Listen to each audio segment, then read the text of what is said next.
Assalamualaikum warahmatullahi wabarakatuh. Kali ini saya mau bicara tentang salah satu politik yang saya kira masih cukup happening dan menjadi pergunjingan publik yang tidak berkesudahan, yaitu soal kemungkinan Jokowi mendirikan partai politik baru.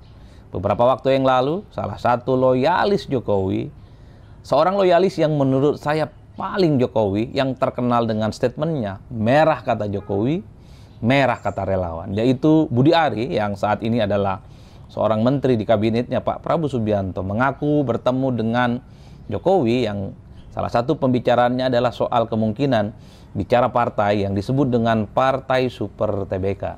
Itulah yang kemudian menebalkan bahwa Jokowi ingin mendirikan partai politik baru itu bukan hanya sebatas isapan jempol, tapi adalah sebagai salah satu bentuk keseriusan bahwa di masa-masa yang akan datang bukan tidak mungkin partai super terbuka ini akan menjelma sebagai sebuah partai politik yang pastinya akan dijadikan sebagai instrumen kendaraan politik bagi Jokowi, entah untuk menyampaikan gagasan ataupun sebagai kendaraan politik untuk menghadapi pertarungan politik di masa-masa yang akan datang. Jadi dalam konteks itulah menurut saya penting untuk ikut nimbrung bicara. Satu hal, suka tidak suka, di negara kita ini segala perjuangan politik apapun, memang salah satu instrumen pentingnya adalah partai politik. Ide, gagasan, visi misi, dan narasi besar melalui partai politik kemudian akan tersampaikan dengan baik. Baik perjuangan melalui partai politik yang secara formal ataupun keberpihakannya kepada rakyat. Mari kita cek satu persatu. Begitu banyak partai politik di negara kita ini yang sebenarnya adalah personifikasi, adalah replika dari politik seseorang yang dinilai ketokohan dan kefigurannya di atas rata-rata. Mari kita cek misalnya soal PDIP. Suka tidak suka, PDIP itu adalah replika politik dari Megawati Soekarno Putri sebagai ketua umum partai. Ide-ide yang terkait dengan marhenisme, ide-ide yang terkait dengan bagaimana memperjuangkan rakyat di bawah, itu murni sebagai sebuah gagasan yang memang sejak awal selalu disampaikan oleh Megawati. Jadi tidak mengherankan ketika PDIP muncul sebagai partai politik, ide dan narasi besarnya adalah bagaimana berpihak kepada wong cilik. Meski pada saat yang bersamaan misalnya ketika PDIP berkuasa mungkin satu, dua, dan mungkin juga banyak kebijakan-kebijakan yang dinilai tidak pro terhadap wong cilik. Tapi sebagai sebuah gagasan dan narasi besar, kita tahu PDIP itu adalah sangat identik dengan Megawati. Begitupun dengan Gerindra yang saya kira ini adalah duplikat dari Prabowo Subianto. Kalau kita rajin mengulik satu persatu, gagasan Prabowo Subianto, narasi-narasi besar Prabowo Subianto persis sama dengan visi misi yang ada di Partai Gerindra. Jadi tidak mengherankan kalau per hari ini kita melihat Prabowo Subianto itu adalah Gerindra dan Gerindra adalah Prabowo Subianto. Begitupun dengan Pak SBY tentu saja yang sangat identik dengan Partai Demokrat. Tak ada yang bisa membantah sampai hari ini bahwa Demokrat itu adalah personifikasi dari gagasan-gagasan besar, mimpi-mimpi besar yang memang selama ini selalu diwacanakan dan disampaikan secara terbuka oleh SBY. Tentu baik SBY, tentu baik Prabowo Subianto, termasuk Megawati, mereka cita-cita besarnya tentu bisa diperjuangkan melalui partai politik.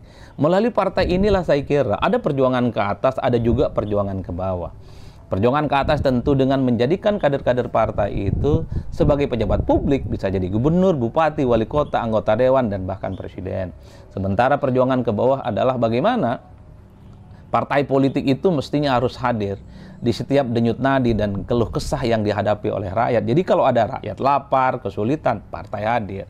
Jadi kalau bicara tentang personifikasi partai politik di negara kita yang identik dengan seseorang seperti Megawati, seperti Prabowo Subianto, seperti Pak SBY, itu sukses menjadi sebagai sebuah partai politik petarung, dan tiga partai ini terbukti telah mengantarkan partainya mengusung kader mereka dan terpilih sebagai presiden. Nah, Jokowi saya kira dalam konteks ini sangat relevan. Publik tahu kok Jokowi itu punya segala-galanya.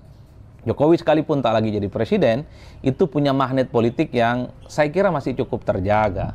Banyak orang yang memuji, banyak orang yang happy, bahkan di rumahnya di Solo itu kan seperti tempat pariwisata yang setiap hari orang itu jajar, setiap orang itu antri untuk bertemu dengan Pak Jokowi, meski ada yang menuding bahwa itu settingan. Terlepas dari itu, tapi yang jelas bahwa pesona Jokowi sekalipun tak lagi presiden itu diyakini memiliki kekuatan yang memang tidak bisa dibantah, termasuk misalnya relawan, mesin politik, dan jejaring yang katanya per hari ini masih cukup konsolidatif untuk tegak lurus bersama dengan Jokowi.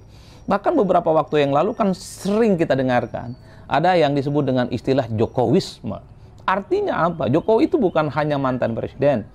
Jokowi itu bukan hanya seorang yang terbukti menjadi presiden, gubernur, dan wali kota. Tapi sosok Jokowi itu dianggap memiliki originalitas, gagasan, dan visi-visi besar yang saya kira menjadi penting itu diterjemahkan melalui partai politik. Saya selalu mengatakan dari berbagai penjuru mata angin, Jokowi itu punya segala-galanya untuk mendirikan partai politik.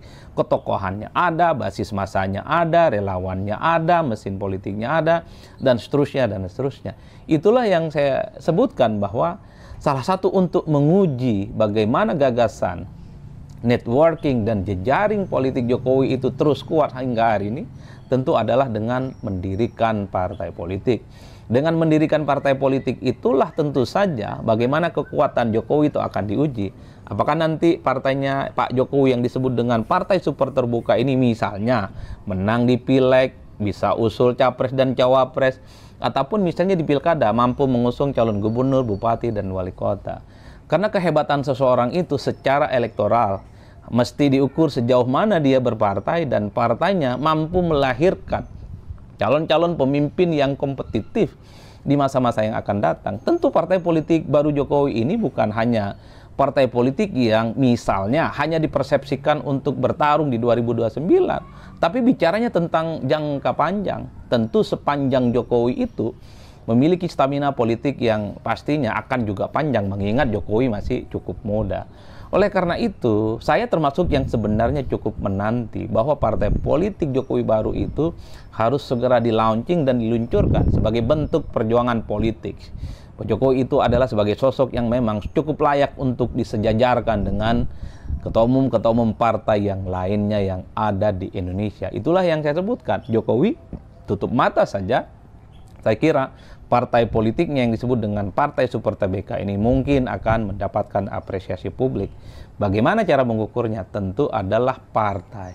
Tidak bisa misalnya kita mengklaim seseorang itu punya basis massa, tidak juga bisa misalnya berbangga diri bahwa seseorang itu memiliki networking dan jejaring plus magnet politik yang cukup kuat.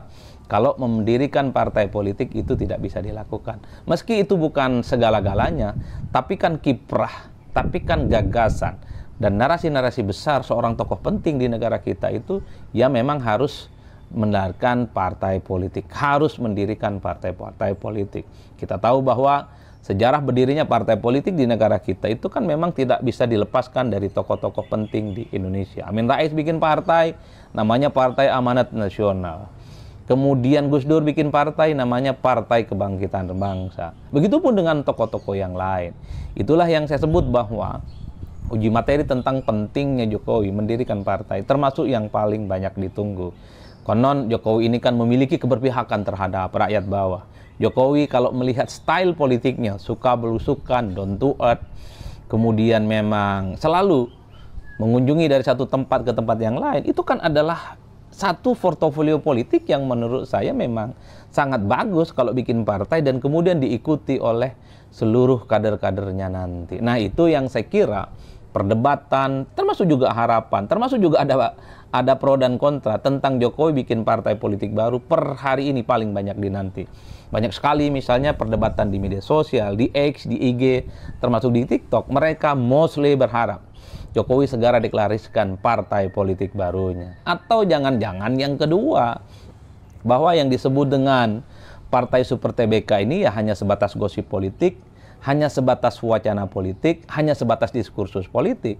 Bahwa partai super terbuka itu tidak lebih dari sekedar bahwa Jokowi itu misalnya kelihatan selalu dikunjungi oleh publik, banyak yang antri untuk bertemu di rumahnya, datang di berbagai tempat, ada yang mau salaman ataupun ada yang selfie. Jangan-jangan itulah yang disebut dengan partai super terbuka. Kalau itu judulnya, ya kita tidak perlu berharap, apalagi misalnya mendesak supaya Pak Jokowi itu bikin partai politik. Jangan-jangan posisi Pak Jokowi yang saat ini individual, tidak ada partai politik apapun, dengan cara memposisikan diri Jokowi sebagai sosok yang selalu menjadi kerumunan publik, misalnya selalu menjadi media darling misalnya, itu adalah disebut sebagai partai super terbuka. Jadi jangan-jangan memang partai super terbuka itu adalah partai yang tanpa bentuk. Jangan-jangan yang disebut dengan partai super terbuka itu bukan partai politik formal, ada SK Kemenkumhamnya, bukan partai politik yang kemudian memang sengaja didesain misalnya untuk ikut pemilu atau dipersiapkan untuk menyiapkan calon-calon pemimpin di negara kita. Kalau itu konteksnya, saya kira memang publik mesti berhenti berharap Jokowi itu serius ingin mendirikan partai politik yang dibayangkan publik. Partai politik yang menjadi tunggangan untuk berkompetisi bagaimana pertarungan politik memperebutkan pucuk pimpinan kekuasaan di negara ini bisa dilakukan. Saya justru agak lebih condong yang kedua, soal bahwa yang disebut dengan partai super terbuka tidak lebih dari sekedar bahwa Pak Jokowi kemanapun itu yang dibayangkan dirinya mirip partai politik. Apa itu? Ada loyalisnya, ada relawannya, ada masis-masanya, ada orang yang kemudian antri ingin salaman, ada orang yang ingin selfie di setiap kunjungan kemanapun Jokowi melakukan itu. Jangan-jangan itu yang disebut dengan partai super terbuka Jokowi. Oleh karena itu, kalau yang kedua ini yang terjadi, ya sudahi kita. Nggak perlu lagi misalnya kita mengatakan menunggu partai politik Jokowi. Saya kira di situ